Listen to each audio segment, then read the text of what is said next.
여러분 어제 그제 은혜 많이 받으셨죠? 제가 잠깐 기다리면서 기도하는데 하나님이 좀 제안해 주시는 감동이 있어요. 여러분에게 꼭 좀 나눠줬으면 좋겠다라고 하는 그런 감동이 있는데, 청년 여러분, 여러분은 청년이기 때문에 소중합니다. 여러분은 청년이기 때문에 존귀한 자들입니다. 왜냐하면 앞으로 여러분 안에 있는 인생은 여러분이 그리스도 예수 안에서 마음껏 그리시는 대로 여러분의 인생들은 그려질 것이기 때문에 여러분들의 청년의 때는 가치 있고 그 자체로 소중합니다. 믿음으로 취하고 싶으신 분만 크게 아멘. 작어. 청년 경로당인가 여기? 다시 한번. 믿음으로 취하고 싶은 사람만 크게 아멘. 아멘. 여러분 성경에 이런 말이 있습니다. 내 믿음대로 될지어다. 여러분의 어떤 배경, 여러분의 어떤 지금의 위치, 이거와 상관없이 청년의 때는 소중합니다. 왜냐하면 여러분들은 앞으로 여러분의 인생을 예수 안에서 마음껏 그릴 수 있는 잠재력과 시간, 기회가 무궁무진하게 있기 때문에 그래요. 여러분 그 청년의 때를 낭비하지 않았으면 좋겠어요. 왜냐하면 제가 이제 50 중반이에요. 이제 만으로. 엊그제만 해도 나도 청년인 줄 알았어. 근데 이제 머리 다 빠지고 이제 아저씨 되고 여러분 청년의 때를 예수 안에서 정말 아름답게 살 수 있기를 축복합니다. 저는 선교 동원 가고 선교사들을 훈련해서 열방 가운데 보내는 사역을 주로 하는 선교사입니다. 그럼에도 불구하고 제가 정말 좋아하는 것은 하나님의 말씀을 깊이 묵상하고 그 말씀 가운데 주님이 주시는 어떤 인도하심, 메시지를 받는 걸 너무 좋아해요. 지난 2월 초에도 이제 미주 사역 협력하는 교회를 방문하고 또 선교 캔디데이트 그 후보생들 청년들을 또 만나서 상담하고 또 이제 제 아들이 시카고에 있기 때문에 이제 아들을 좀 보러 미국에 갔는데 이제 아들을 보고 다음날 아침에 이제 시차 때문에 새벽에 한 5시에 깼는데 제가 그때 사도행전을 쭉 읽고 있었어요.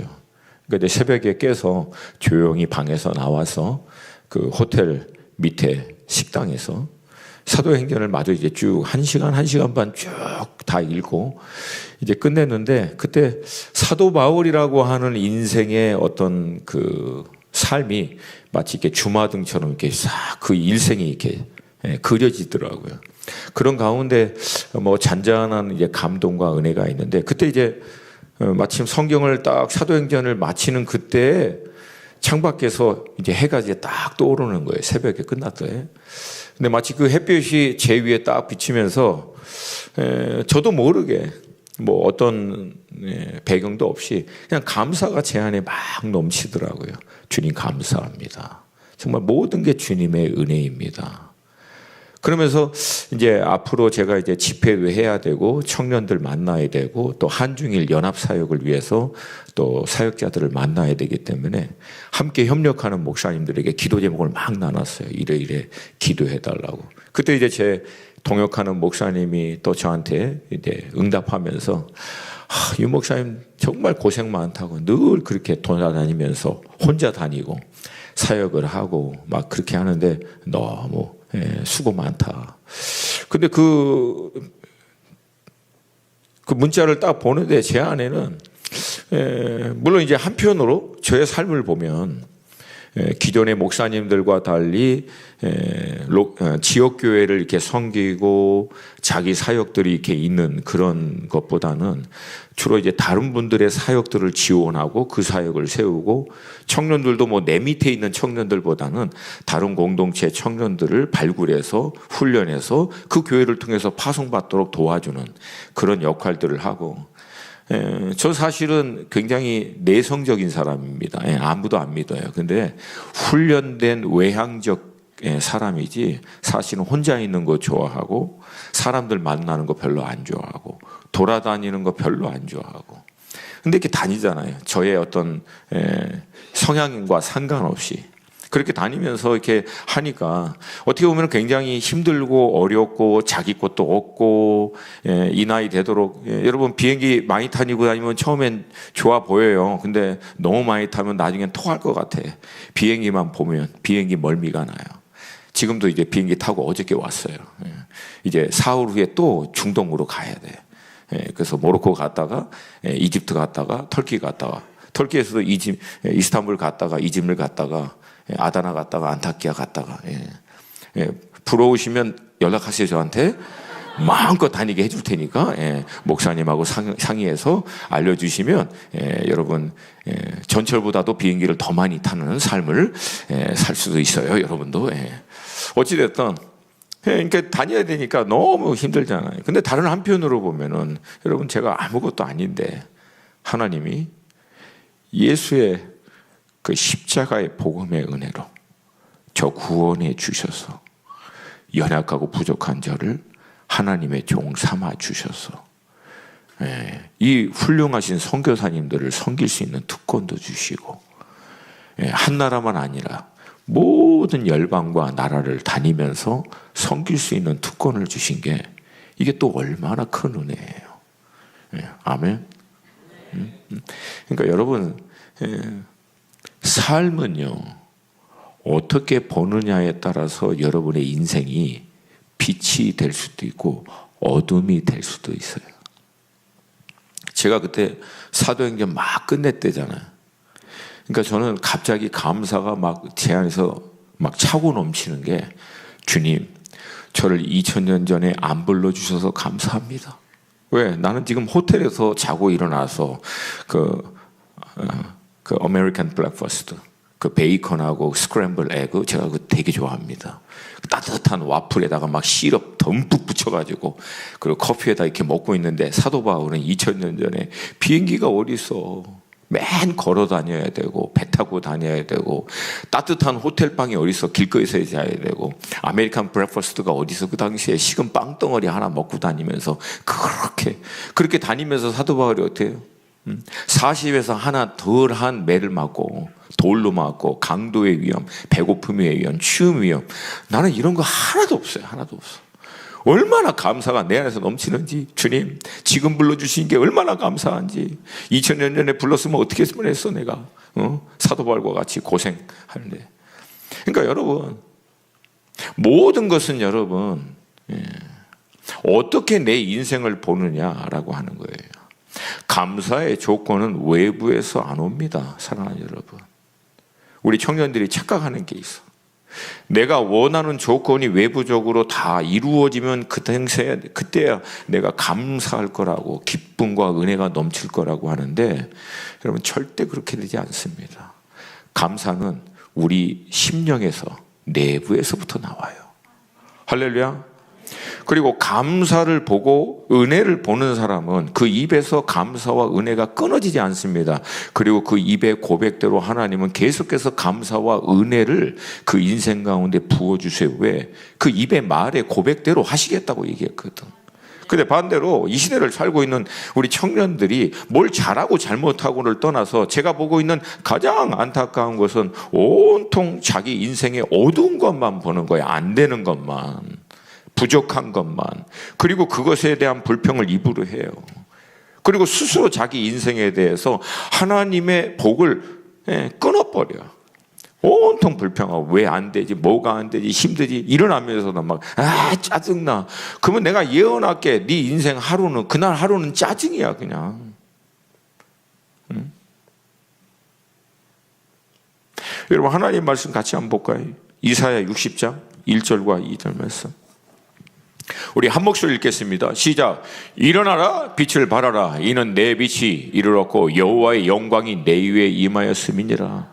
보라, 어둠이 땅을 덮을 것이며 캄캄함이 만민을 가리려니와 오직 여호와께서 내 위에 임하실 것이며 그의 영광이 내 위에 나타나리니. 여러분 여기서 두 가지의 극명한 사건을 보여주고 있어요. 하나는 뭐예요? 어둠과 캄캄함이 온 땅을 덮어버리는 거예요. 근데 그 한복판에서 하나님의 영광의 빛이 임하는 걸 얘기합니다. 근데 왜 일어나라 빛을 발하라 그렇게 얘기하고 있는지 아세요? 온 땅이 어둠이 캄캄함이 만민을 덮어도 캄캄함을 보고 부정적으로 낙담하고 좌절하는 사람에게는 여호와의 영광이 빛이 임하지 않습니다. 온통 주변이 내 삶이 다 꼬이고 답답하고 막히고 불만스러운 것 같을지라도 그 한복판에서 여전히 위를 보는 사람들이 있어요. 위를. 그 위를 보는 사람들 위에 여호와의 영광과 빛이 임하고 그들 가운데 하나님의 역사가 나타난다는 거예요. 할렐루야. 할렐루야.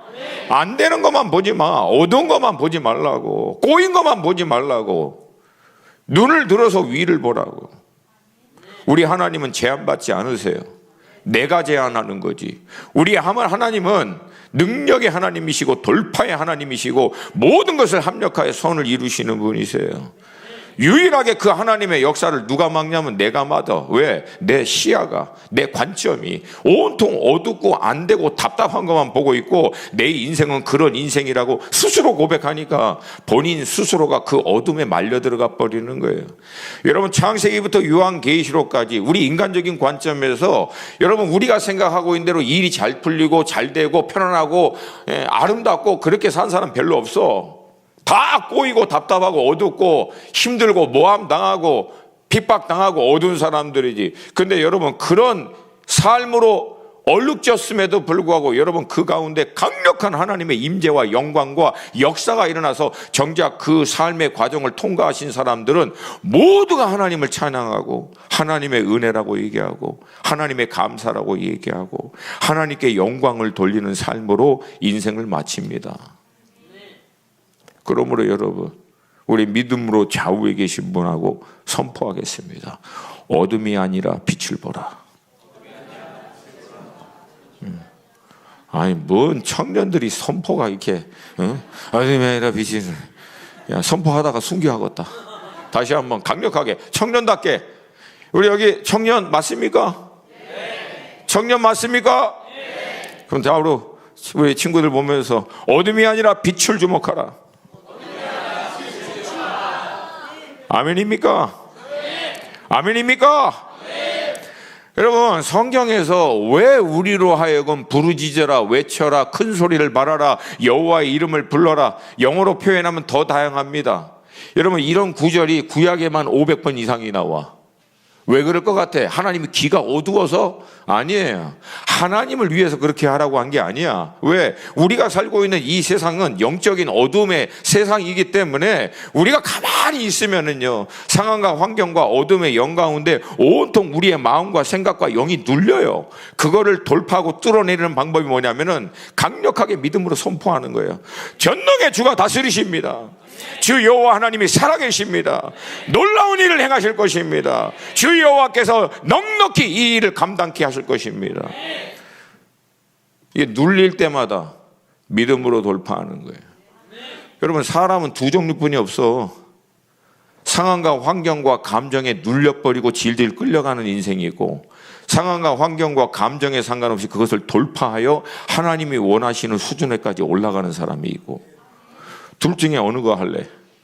제가 청년들 대상으로 하니까 좀 편하게 할게요. 우리 가끔가다 언니들 눈에 띄는데 용서해 주시고. 예, 예. 둘 중에 어느 삶 살래? 후자. 아니 목사님 저는 질질 끌려가고 싶어요. 없잖아. 없잖아. 근데 실제적으로 너희들의 선택은 첫 번째를 하잖아. 첫 번째를. 감정이 상하니까 상한 대로 끌려가 버리고 상황과 환경이 안 되니까 안 되는 대로 질질 끌려가고 그럴 때일수록 오히려 믿음으로 딱 일어나서 선포하는 거야. 또 봐라 아멘 안 나오는 거 봐. 그럴 때일수록 선포하는 거야. 그럴 때일수록 믿음으로 돌파하는 거라고.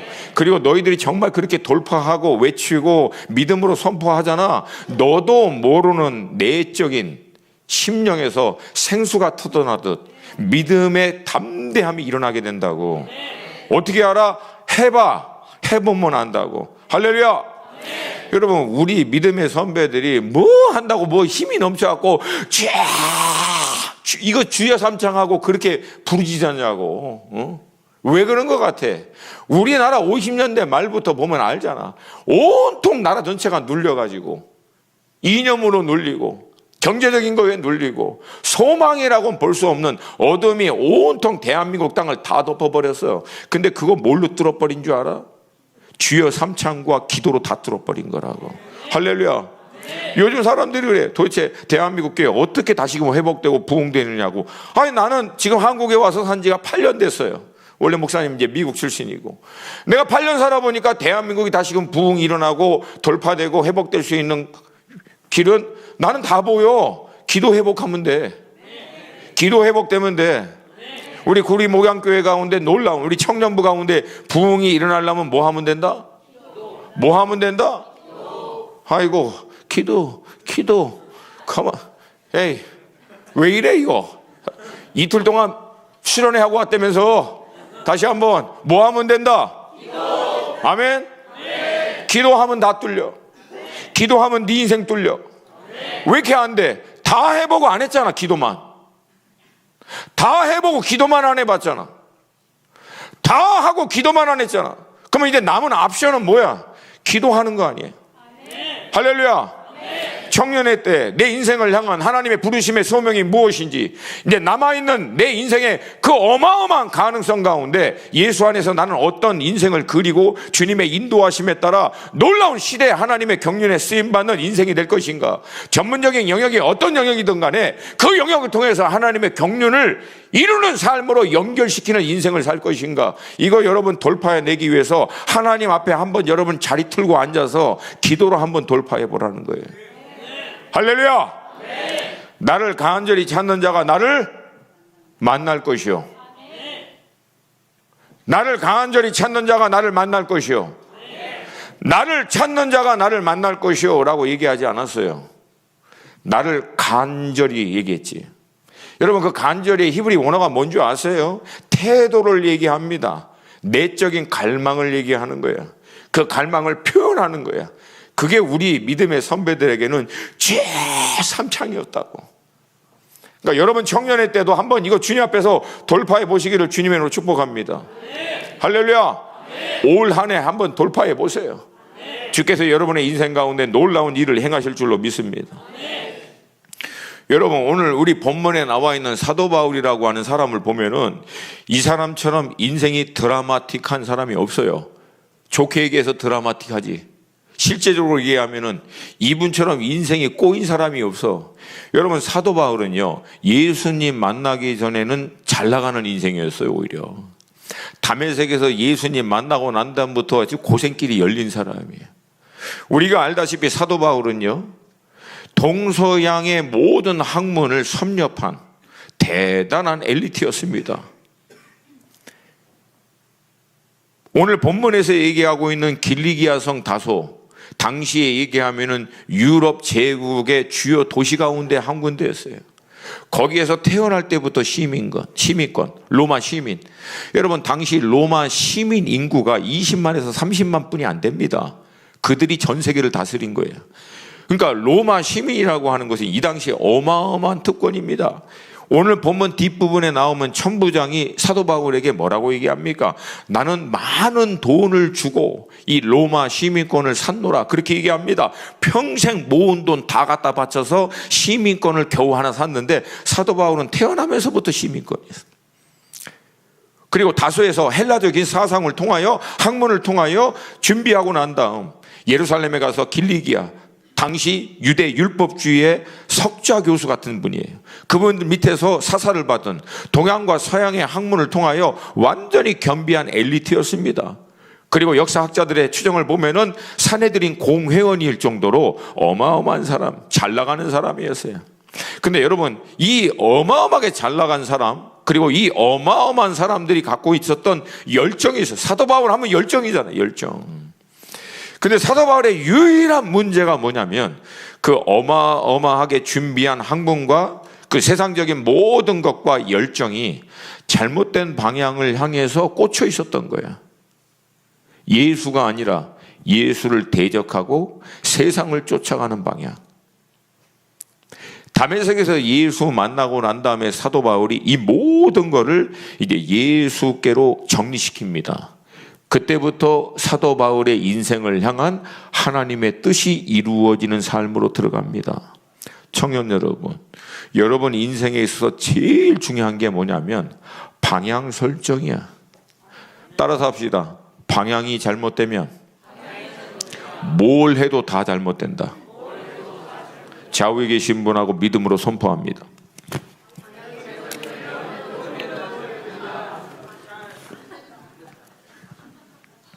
그렇지 않아요? 방향이 잘못됐는데 빨리 가면 빨리 잘못되는 거야. 방향이 잘못됐는데 굉장히 효과적으로 가면 효과적으로 잘못되는 거야.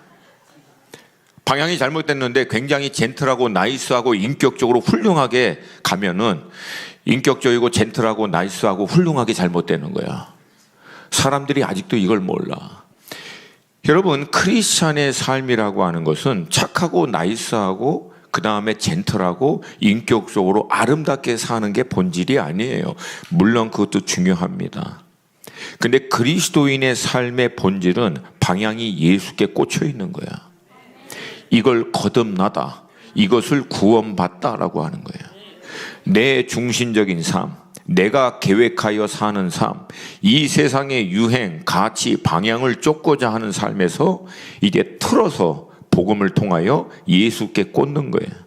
그리고 예수가 중심인 삶, 예수가 나를 창세전부터 위하여 준비하신 계획을 쫓는 삶, 이 세상의 가치가 아니라 하늘의 가치를 쫓는 삶, 이 세상의 기준을 따라 사는 삶이 아니라 하늘의 기준을 쫓아 사는 삶, 이 방향으로 트는 거예요. 근데 많은 그리스도인들이 근본적으로 방향은 안 틀어. 방향은 여전히 내가 주인이야. 내가 주인이고 예수가 주인인 삶의 본질적인 차이 간단해. 늘 내가 계획해. 내 생각대로. 아, 이 잡이 좋겠구나. 이렇게 하면 되겠구나. 그래놓고 주님 보고 도와달래. 그걸 여러분 신앙생활이 아니라 종교행위라고 합니다. 신이라고 부르는 존재에게 내가 원하는 것을 해주면 내가 당신을 섬기겠소. 그게 다 종교야. 부처에게도 그렇게 해. 알라에게도 그렇게 하고. 근데 우리는 종교생활하는 게 아니라고. 그러면 종교가 아니라 신앙생활의 본질은 무엇인가? 내가 계획한 삶이 아니라 나를 창세전부터 이미 모태에서 내가 조성되기 이전에 나를 보았고 내 날이 하루도 되기 전에 내 인생 전체를 이미 아시는 그 주님, 그분의 계획, 그분의 인도하심에 동참하는 게 그리스도인의 삶입니다. 동의하시면 그게 아멘. 아멘입니까? 그럼 청년 여러분, 여러분 인생을 위해서 계획하는 게 아니에요. 여러분의 인생을 위해서 계획하신 하나님의 뜻을 발견하는 거지. 응? 여러분, 내가 한번 물어볼게. 여러분, 그래서 지금까지 살면서도 많이 계획했잖아. 이렇게 해서 공부해서 이거 하고 이렇게 하고 계획하고. 손 들어봐. 계획된 대로 살았습니다, 저는. 저는 정확하게 계획한 대로 지금까지 살아서 왔습니다. 앞으로도 저는 정확하게 계획한 대로 살 것입니다. 손 들어봐. 계획한 대로 되대 안 되대? 아니, 뭐 대답을 안 해. 계획한 대로 삶이 되대 안 되대? 그게 결론이잖아. 근데 더 기가 막힌 건 뭐야? 근데도 지금 계획하잖아. 근데도 계획해. 그거 내려놓으라고. 머리 쓰고 경험 동원해서 좌우의 인맥 동원해서 상황의 환경 그거 살펴가면서 계획하지 말고 잠시 내려놓고 기도하라고. 인도하심을 구하라고. 구체적이고 세밀한 주님의 계획을 발견하라는 거예요. 시편, 이거 좀 뒷부분이자 먼저 좀 나눌게요. 시편 37편 23절 24절 말씀. 제가 매일 아침마다 시편 5편을 이렇게 쭉 읽고 기도해요. 근데 올 초에 제가 시편을 순서에 따라 읽다가 이 말씀에 다 꽂힌 거예요. 여러분, 하나님의 말씀은 진리인 줄로 믿습니다. 자, 23절 24절 우리 한 목소리로 크게 읽습니다. 시작. 여호와께서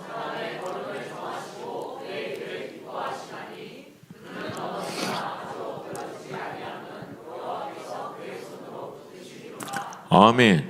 23절 다시 한번 보여주세요. 여호와께서 주체가 하나님이셔.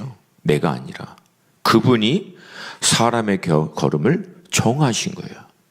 그리고 그 걸음으로 인도하실 때 우리가 그 걸음으로 따라가는 것을 보고 기뻐하시는 거예요. 여러분, 이 모습이 마치 아버지가, 엄마가 자녀들을 위해서 아름다운 선물을 준비하고 자녀에게 일로 와봐, 일로 와봐, 일로 와. 그러면 아이가 아빠와 엄마의 그 부르는 소리 따라가다 보면 그 장소에 딱 가면 서프라이즈! 준비한 선물. 마치 하나님이 걸음을 우리를 인도한다는 것은 우리를 고생시키고 막 헌신시키고 막 죽도록 충성해라 그렇게 인도하려고 하는 게 아니라 여호와 이레, 우리를 누구보다도 잘 아시는 주님이 우리를 향한 최선이 무엇인지를 아시는 그 주께서 우리 인생을 위하여 예비하신 것이 있거든. 그 예비하신 길로 우리를 인도하는데 그 주님을 신뢰하고 우리가 한 걸음 한 걸음 따라가는 모습을 보시고 너무 기뻐하는 거예요. 왜? 순종해서 기뻐하는 게 아니라 걔를 위하여 줄게 예비된 것을 보고 그 아이가 기뻐하는 것을 기대하면서 우리가 그 길을 따라가면 아버지 하나님께서 우리를 위한 최선을 준비한 게 있거든. 그거 보고 발견하고 깨닫고 그 자녀가 기뻐할 것을 생각하면서 기뻐하시는 거예요. 할렐루야. 근데 어떤 사람들은 얘기합니다. 24절. 그렇게 주님의 인도하심, 주님의 구체적인 계획을 따라갔는데도 불구하고 넘어져요, 안 넘어져? 넘어진다고 해, 안 넘어진다고? 넘어져요. 그러니까 넘어지잖아요. 그러니까 끝까지 봐, 끝까지. 그러니까 여기서 주고자 하는 메시지는 뭐예요? 넘어질 수 있다는 거야. 근데 넘어지나 아예 자빠지지는 않고 그 뜻이야. 근데 너희들 네 계획대로 네 생각대로 하면은 넘어지나 아예 자빠진다고. 아예 무너져 버린다는 거예요. 근데 왜 넘어지느냐? 여러 가지 이유가 있어요. 하나는 내 안에 있는 잘못된 동기, 어떤 태도, 죄성, 그리고 하나님을 떠난 이 세상의 공중 권세 잡은 자의 미혹과 유혹, 방해, 회방 때문에 얼마든지 넘어질 수 있어요. 근데 하나님은 넘어지는 거에 중점을 두지 않아요. 넘어지는 한이 있더라도 그 길을 신뢰하고 따라가고 있느냐, 이걸 보는 거예요. 여러분, 우리 하나님도 우리하고 똑같아요. 우리에게 얘기하는 거하고 똑같다고. 우리가 넘어진 거 카운트 하시는 분이 아니에요. 제가 비록 넘어지는 한이 있더라도 다시 일어나서 하나님을 신뢰함으로 하나님이 그 인생을 위해서 정하신 걸음을 신뢰하고 따라오고 있느냐, 그걸 보시는 거예요. 얼마나 넘어졌느냐가 아니라 여전히 신뢰하고 따라오고 있느냐, 그걸 보신다는 거예요. 아멘입니까?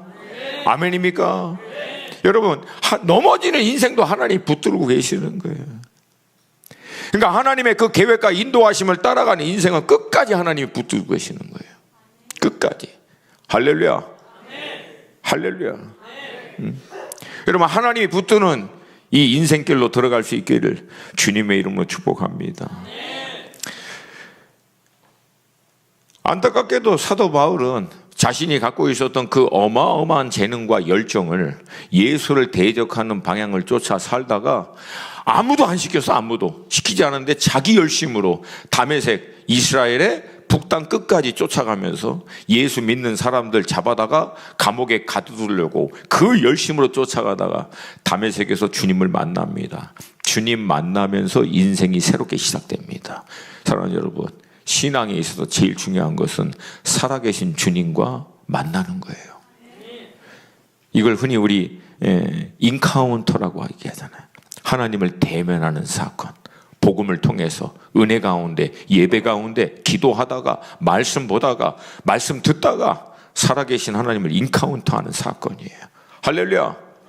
이 인카운터하는 사건을 시편에서는 뭐라 그래? 여호와를 맛보아 알지어다. 하나님을 만난 거라는 거예요. 할렐루야. 종교와 신앙의 근본적인 차이. 종교에는 살아계신 신에 대한 존재와의 인카운터가 없습니다. 그런 게 어디 있어? 여러분, 하나님이 다른 모든 우상들과 하나님과의 근본적인 차이를 뭐라고 얘기한 줄 아세요? 입이 있으나 말 못하는 우상. 근데 하나님은 말씀하시는 분이라는 거예요. 살아계신 분이시고 인격적인 교통이 가능한 분이시고 영적인 교통이 가능한 분이시고 간절히 찾는 자들에게는 하나님 당신을 나타내 주시고 여러분 개인의 영적인 수준에 맞게끔 각자의 믿음의 수준에 맞게끔 정확하게 알 수 있도록 당신 자신을 나타내 주시고 확정해 주시는 분이 우리 하나님이시라는 거예요. 할렐루야.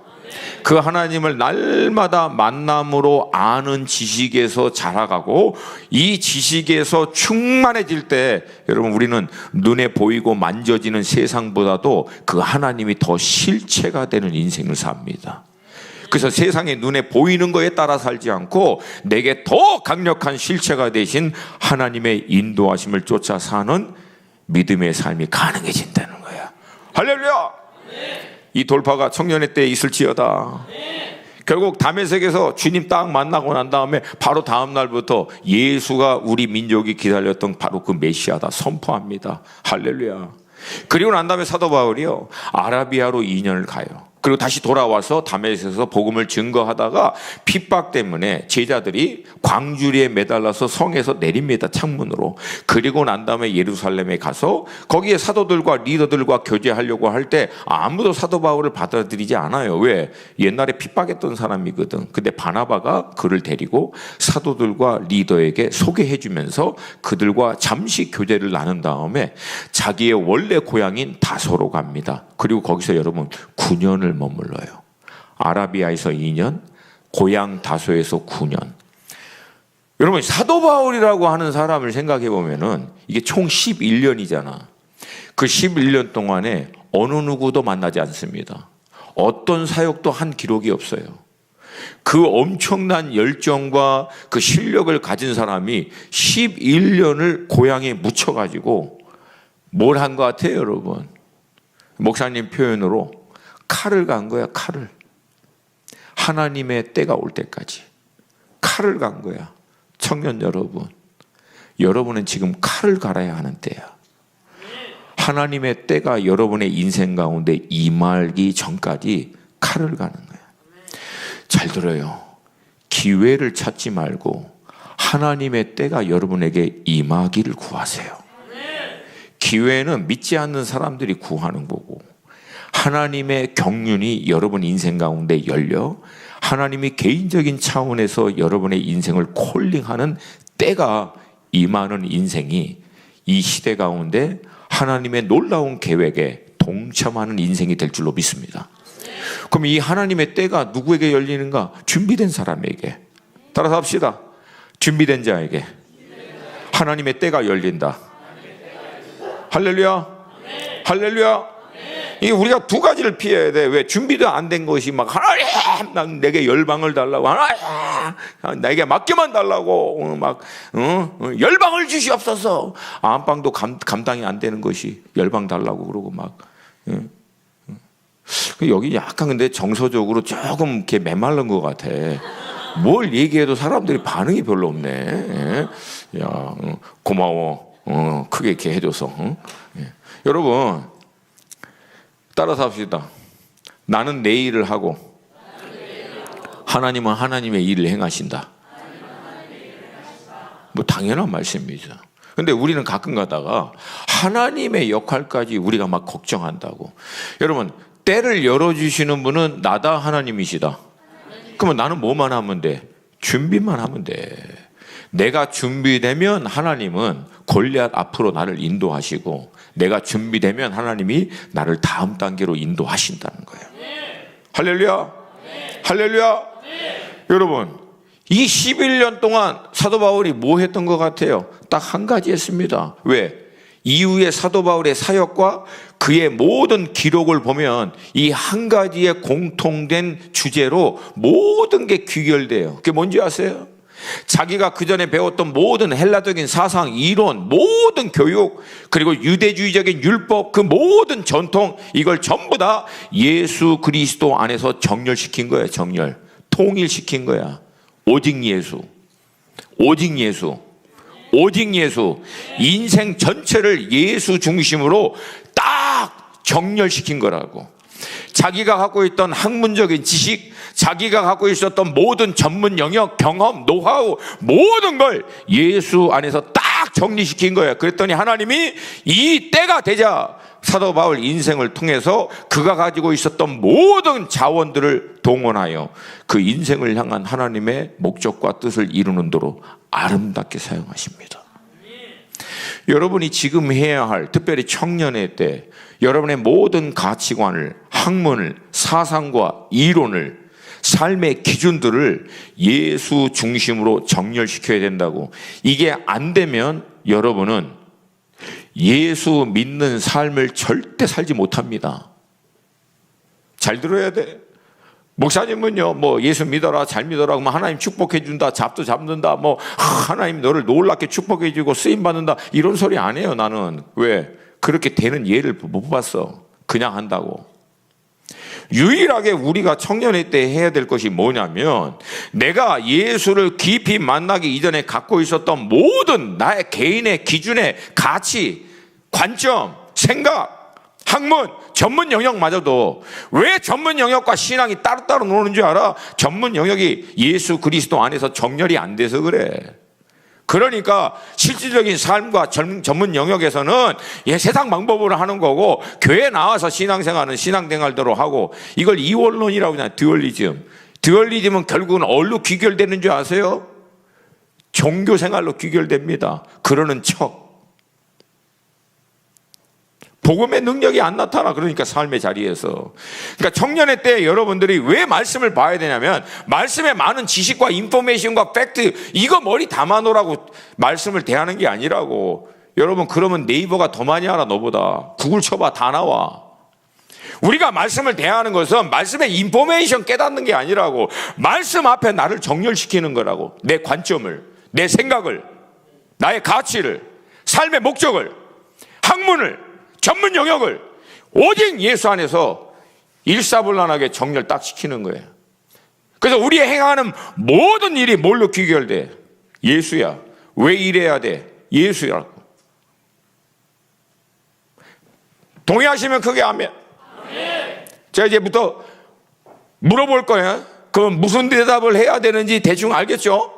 충분히 따라올 줄로 믿습니다. 왜 밥 먹어야 돼? 이게 이제 방금 얘기했는데 이게 현찮아지잖아. 좀 청년답게 좀 대답해봐. 이렇게 선포하는 게 여러분의 영을 깨우는 거라고. 이렇게 선포하는 게 여러분의 마음을 모으는 거라고. 할렐루야. 자, 왜 밥 먹어야 돼? 공부 왜 해야 돼? 잡을 왜 잡아야 돼? 결혼을 왜 해야 돼? 왜 고난에 동참해야 되냐고. 왜 힘들고 어렵지만 교회에서 훈련 받아야 되냐고. 아멘입니까? 그러니까 이게 안 되니까 맨날 갈등하는 거예요. 갈등. 정렬이 안 되니까 갈등하는 거지. 예수 안에서 인생 전체가 정렬이 딱 끝난 사람은 갈등 안 해요. 이게 정렬이 안 되니까 맨날 고민하는 거야. 이 잡을 잡아야 되느냐, 이거 해야 되느냐, 헌금 내야 되느냐, 세금 내기 전에 헌금 내야 되느냐, 세금 내고 난 다음에 헌금 내야 되느냐. 내가 그냥 그런 애들 볼 때마다 그냥 돈으로 그냥 확 한 대 때리고, 아이고, 아직도 너는 그러고 사니? 예수가 그것뿐이 안 되니 너한테? 고민할 게 그 수준이니 너는? 아직도? 예수가 그 수준이냐 너의 인생에는? 예수는 우리가 예수에게 어느 수준인지를 십자가 위에서 보여줬는데, 예수에게 있어서 여러분 한 사람 한 사람이 어느 수준의 가치 있는지를 예수님이 십자가 위에서 보여줬잖아. 나는 너를 위해서는 올인 할 수 있다. 이게 십자가의 메시지잖아요. 근데 이 은혜를 받은 우리는 예수 앞에서 어느 수준으로 대답하겠냐는 얘기예요. 정렬이 안 된 거야. 정리가 안 끝난 거예요, 이게 아직도. 여러분, 사도 바울이 위대했던 것은 예수 만나고 나서 그 오랜 시간을 통하여 결론 내린 거라고. 오직 예수다. 오직 예수다. 이거 딱 끝나니까 하나님께서 바나바를 통해서 고향 다소에 있는 사도 바울을 불러서 안디옥 교회에서 공동 목회를 시작하고 1년 만에 제자들이 최초로 그리스도인, 왜? 예수를 따르는 제자들이 그 그리스도를 얼마나 열심히 따랐으면 어우 저희 그리스도 같은 것들, 그게 그리스도인입니다. 뉘앙스로 볼 때는 좋은 뉘앙스가 아니었어요. 사실은 우리나라 옛날에 아유 저 예수쟁이들, 그런 뉘앙스라고. 근데도 기쁜 거야. 왜? 얼마나 예수를 따라다녔으면 아유 저놈의 예수쟁이들 그랬을까. 그때마다 여러분 우리는 주눅 들 게 아니라 뭐라고 얘기해야 돼? 할렐루야! 할렐루야! 근데 오히려 우리는 스파이잖아. 학교를 가도 아무도 몰라 내가 예수 믿는지.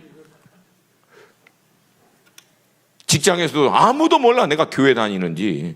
전부 다 막 특별한 부르심을 받아서 스파이로 살고 있어 그냥 다. 그건 내가 해야지 선교지 다니면서.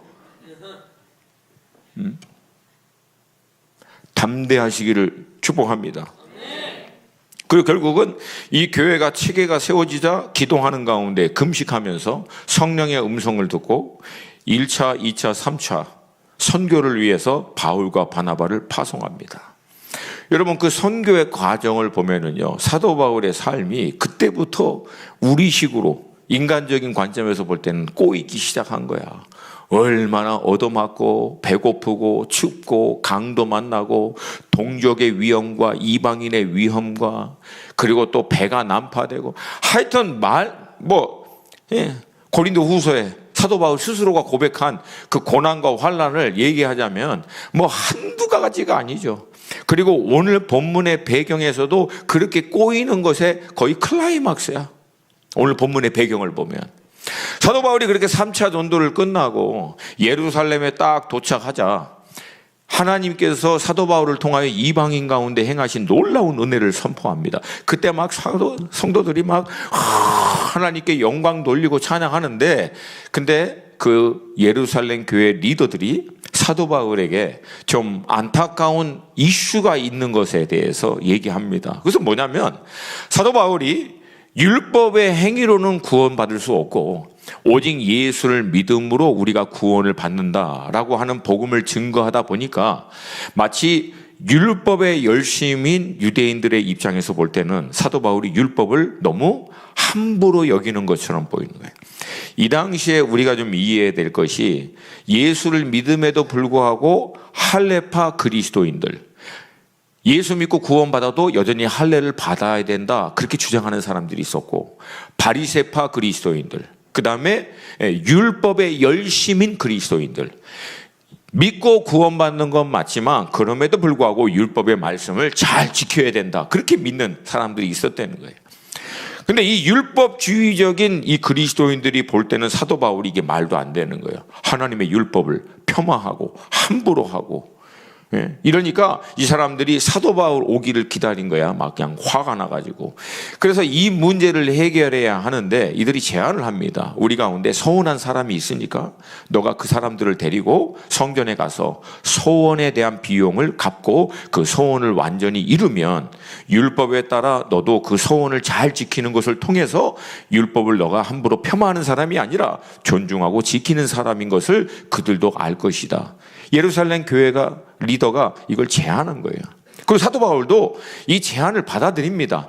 꼭 그렇게 해야 할 필요는 없어요. 여러분 교회 생활 하다 보면은 내가 왜 그렇게 해야 되는데, 꼭 그렇게 해야 될 필요는 없지만 덕을 위해서, 연약한 자들의 연약함을 품어주기 위해서 때로는 여러분이 불편하지만 그렇게 해야 될 필요가 없지만, 그렇게 한다고 해서 여러분 스스로에게는 아무 유익이 안 되지만 연약한 영혼들을 실족시키지 않고 그들이 성숙해서 온전히 이해할 때까지 품어주기 위해서 해야 할 때가 있다라고 하는 거예요. 따라오십니까? 따라오십니까? 그래서 결국은 그 사람들 데리고 성전에 가서 자기가 비용 지불해서 서원을 다 이행합니다. 할 필요도 없지만 다 한 거예요.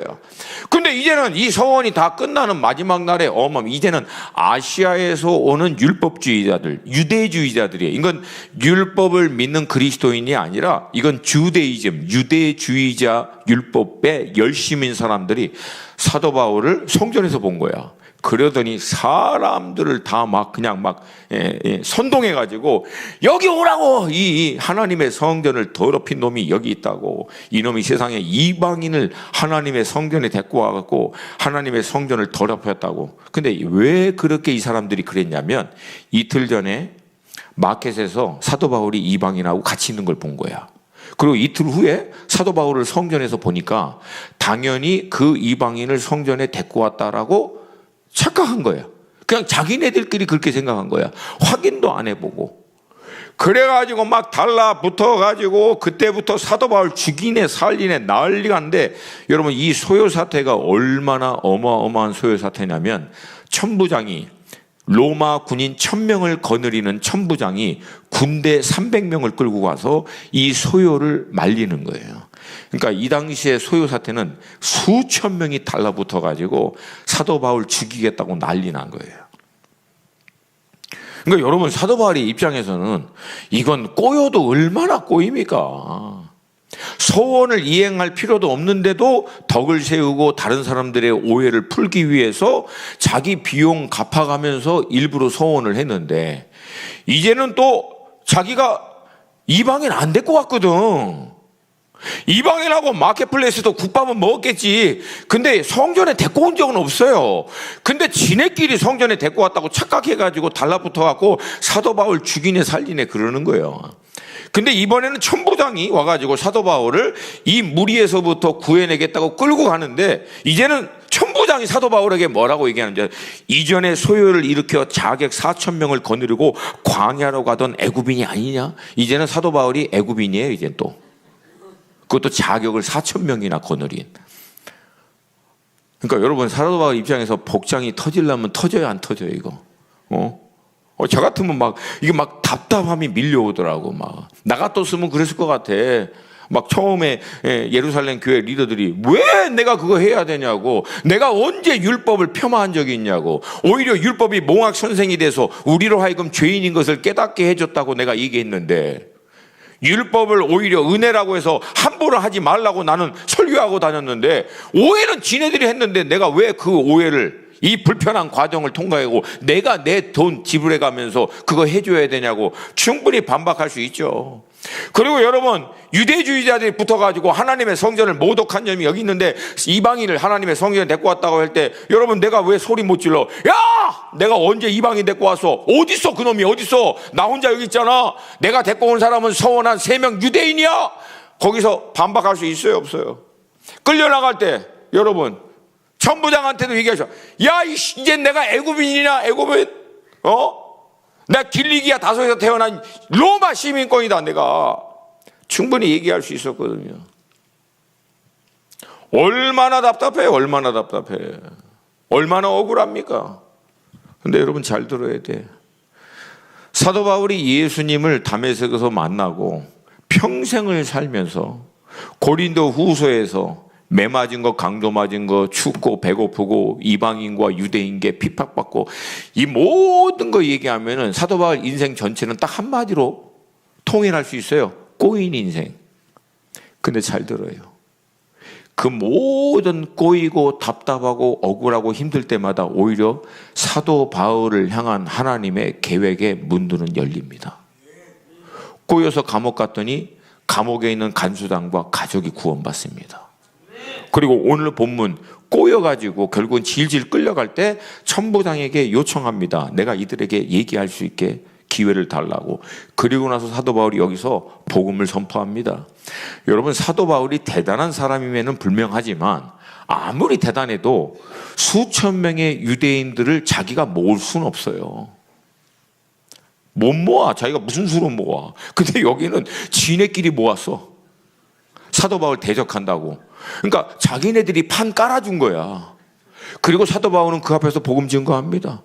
나중에는 어떻게 해요? 가버나움에는 아그리빠 왕에게까지 끌려갑니다. 그리고 나중에 아그리빠 왕에서부터 총독, 나라 그 성의 모든 유력한 자, 리더들이 전부 다 모입니다. 그리고 사도 바울 불러가지고 사도 바울아, 네가 한번 얘기하라고. 여러분, 사도 바울이 아무리 대단한 사람이어도 왕 앞에서 그 성의 모든 리더들 앞에 다 모아놓고 하나님의 말씀, 복음 증거 못합니다, 여러분. 근데 이번에는 지네들이 다 모아가지고 복음 증거할 수 있도록 해준 거예요. 나중엔 일이 또 꼬여. 자객이 또 40명이 금식하고 안 먹으면서 사도 바울 죽이겠다고 하니까 할 수 없이 사도 바울이 가이사에게 항소합니다. 일이 더 꼬여가지고. 그럼 뭐예요? 로마 황제 시저한테 항소한 거야. 일이 꼬였는데. 그래서 나중에 그 꼬인 일 때문에 로마로 압송돼서 시저 앞에서 복음을 증거합니다. 여러분, 하나님의 경륜의 관점을 놓쳐버리면 꼬이고 답답하고 안 풀리고 안 되는 인생이 하나님의 경륜과 그 인생을 인도하시는 관점이 열리니까 꼬이는 게 오히려 그 인생을 향한 하나님의 계획의 문을 열어버리는 거예요. 근데 많은 경우에 우리 청년들은요, 꼬였다고 돌아서 버려. 꼬였다고 방향을 틀어. 답답하다고 안 된다고 틀어버려. 여러분, 그 사람들은 계속 꼬이고 답답한 틀 안에서 반복됩니다. 인생 낭비하는 거예요. 오히려 꼬이고 답답하고 힘들고 어려워도 우리가 해야 될 질문은 딱 하나예요. 이게 하나님의 경륜인지 하나님의 인도하심인지 이것만 분명하면 꼬인 일을 통해서도 하나님은 역사하십니다. 답답한 일을 통해서도 역사하십니다. 오해받는 억울한 일을 통해서도 하나님은 역사하십니다. 그러면 그 인생은 전체가 꼬인 인생이 아니라 하나님의 놀라운 섭리 가운데 들어가는 인생이 되는 거예요.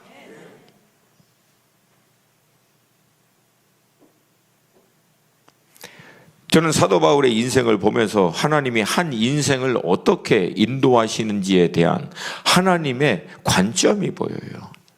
하나님은요, 우리 인생을 편안하고 잘 먹고 잘 살게 무난하게 대충 그냥 그럭저럭 그렇게 하시려고 이 땅 가운데 보내시고 그렇게 하려고 구원하신 게 아니에요. 때로는 세상적인 관점에서 볼 때 꼬이고 답답하고 힘들고 어렵지만 창세 이전부터 우리 각 인생을 향하여 계획하신 하나님의 완전하신 계획을 이루고 그 계획 가운데 잘 들어야 돼. 하나님께 영광을 돌릴 뿐만 아니라 그 인도하심을 따라가는 인생 안에 비로소 그 인생을 향한 하나님의 joy, 그 기쁨, 진정한 만족, 이 세상에 어떤 것을 성취해서도 얻을 수 없는 기쁨과 그 만족, 그 은혜를 누리는 삶으로 인도하기 위함입니다. 여러분, 창세기부터 요한계시록까지 모든 하나님의 사람들 다 힘들고 어려운 것처럼 보여요.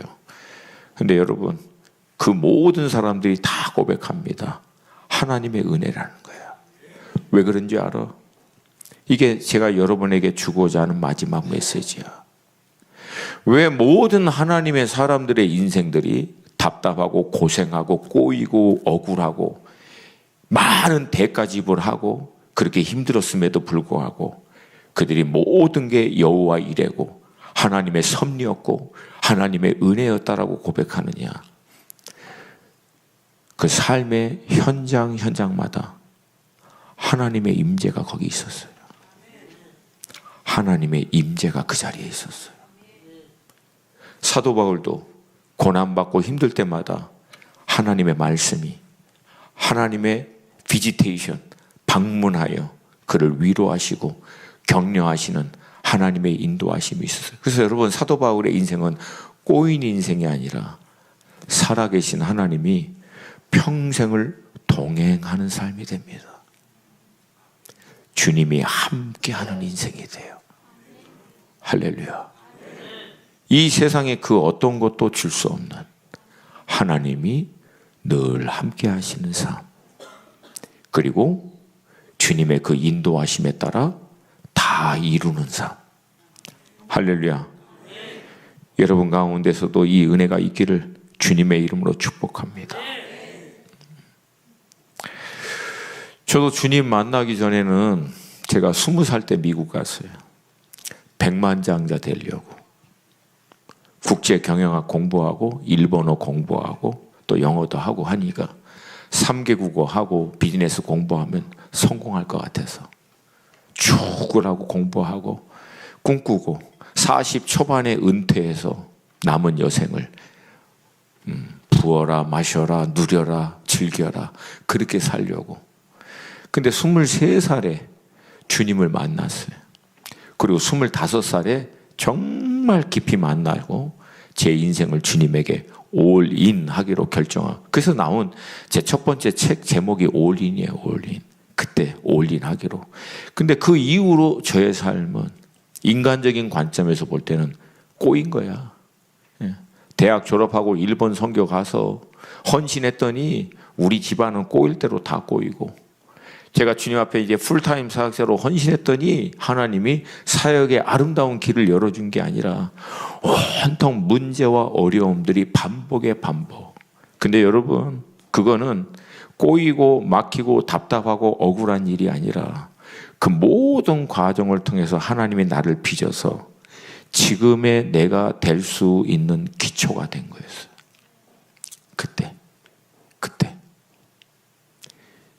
그때 그 과정들이 지금의 내가 될 수 있는 발판이 됐어요. 그래서 저는요, 웬만하면 두려워하지 않습니다. 염려하지 않아요. 걱정하지 않아요. 왜? 하도 센 것들을 통과해가지고. 할렐루야.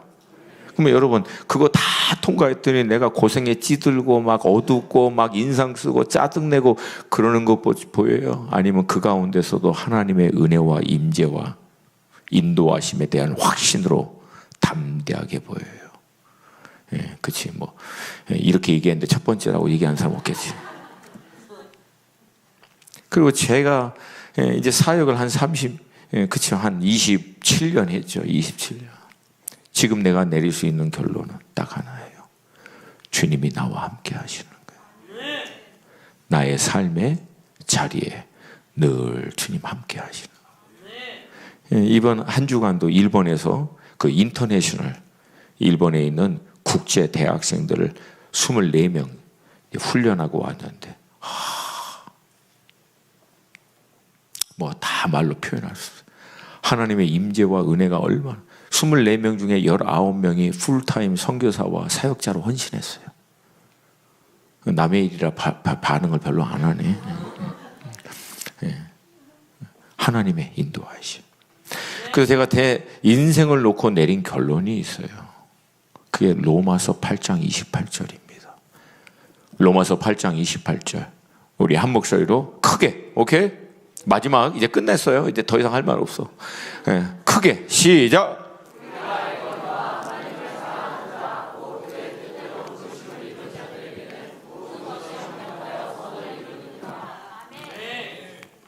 아멘. 모든 것, 짜증나는 거, 원통한 거, 억울한 거, 내가 기대하지 않았던 거, 왜 나한테만 라고 얘기하는 모든 것마저도 하나님의 인도하심 안에 있는 자들에게는 그 모든 것마저도 하나님은 다 합력해서 우리를 향한 최선을 이루시는 분이신 줄로 믿습니다. 그 주님에게 여러분 청년의 때 인생을 꽂으세요. 더 이상 갈등하지 말고, 더 이상 방황하지 말고, 믿는 것도 아니고 안 믿는 것도 아니고 어정쩡하게 있지 말고, 예수가 길 맞습니까? 예수가 진리 맞습니까? 예수가 생명 맞습니까? 그러면 더 이상 뭘 고민해? 예수가 그게 맞으면 그 예수한테 꽂으라고, 예수에게 정렬시키라고, 예수 안에 마음을 정하시라고. 그리고 그 예수 안에서 인생의 모든 목적, 가치, 삶의 이유, 내 전공마저도 정렬시켜서 주님께 온전히 맡겨드려 인도하심을 쫓아 사는 청년 여러분 되시기를 주님의 이름으로 축복합니다. 그런 여러분들을 통해서 주님은 지금도 놀라운 일을 행하실 줄로 믿습니다. 우리 목양교회 가운데 이 돌파가 일어날 수 있기를 축복합니다. 자, 따라서 합시다. 돌파는 예수께 꽂을 때 일어난다. 간단해. 어떻게 알아? 20년간 해봐서 알아. 왜 돌파가 안 되는지 알아? 마음과 생각과 이것들이 다 분산돼 가지고 이건가 저건가 모르겠어요. 뭘 몰라. 예수께 꽂으라고. 뭘 몰라. 예수께 꽂아야 인도하심이 구체적이 되지. 인도하심이 확실해지지. 안 꽂으니까 이 직장인지 저 직장인지 이거 뭐 저거로 해야 되는지 이걸 해야 되는지 온통 헷갈리는 거지. 먼저 꽂아. 그러면 구체적으로 주님이 인도해 주세요. 그리고 난 다음에 여러분의 인생이 확장되는 거예요. 여기 내가 하려고 하는 얘기가 다 나오더라고. 뒤에 어디 있어? 여기 뒤에. 이게 인도하심 같아요. 할렐루야. 이 은혜가 올 한 해 우리 구리 목양교회 청년부 가운데 있기를 주님으로 축복합니다.